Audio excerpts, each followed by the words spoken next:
Interestingly, the story starts in our current world.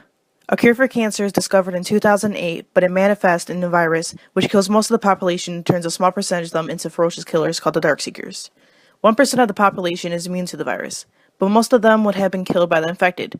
The Darkseekers can't tolerate UV rays, so they only go out at night. In 2012, only one man remains, Robert Neville, a military virologist. His only companion is Samantha, his dog, who had belonged to his daughter Marley.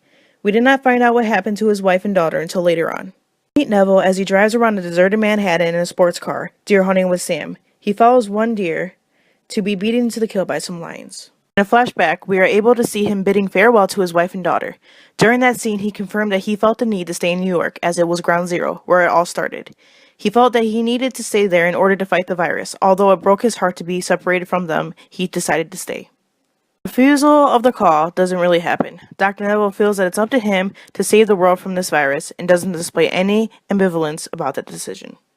Being with the mentor doesn't really happen, though it's clear that Bob Marley was a major influence on Neville. He plays Marley tunes on his stereo and named his daughter Marley. This doesn't really happen either, though the point at which his family depart could be seen as where he has passed the point of no return.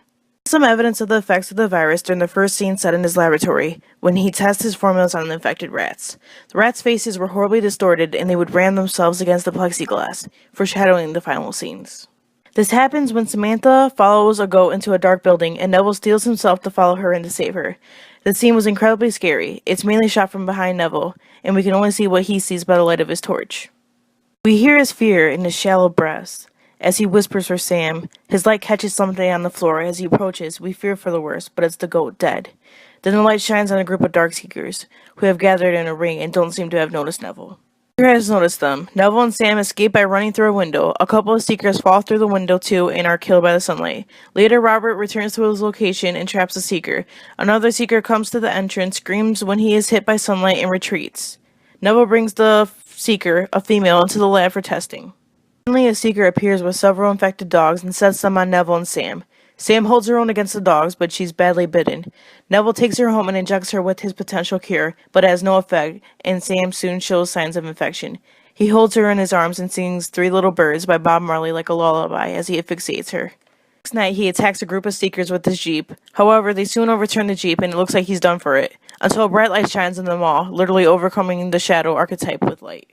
Wakes to find Anna and her son Ethan in his kitchen, and storms in on them with his gun. Anna talks him down and gives him breakfast. This is more of a psychological process, as Anna tries to convince Neville about the existence of a sanctuary for the immune. He refuses, failing to believe that such a place even exists.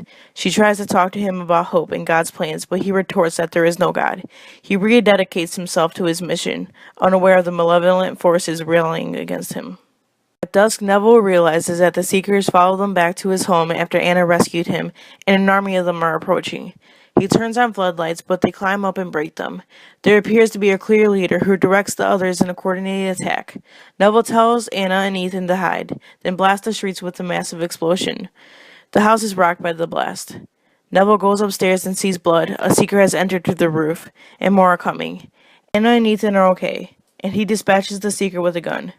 Neville takes Anna and Ethan down to the lab, and he secures them behind the glass. They notice that the female Seeker has made a dramatic improvement with his most recent formula. The Seeker leader rams the glass over and over while the others hang back and wait. Neville appeals to the Seekers, saying that he can save them, but they don't listen, and the alpha male continues to headbutt the glass. Neville hides Anna and Ethan in a hatch, after giving Anna a vial of his blood, which he says is the cure. He tells her to leave at dawn and take it with her to the sanctuary. She tells him to hide with them, but he refuses, saying that the Seekers won't give up until...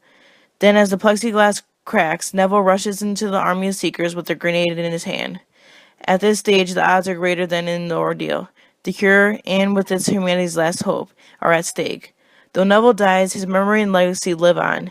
When he gives Anna his blood, he also allows himself to believe in her, and to believe in hope and the possibility of a sanctuary. Without those beliefs, his struggles would have been all in vain. Anna and Ethan find the sanctuary, and are welcomed in after being checked at the entrance for infection. Before the end credits appear, an aerial view shows the scale of the community.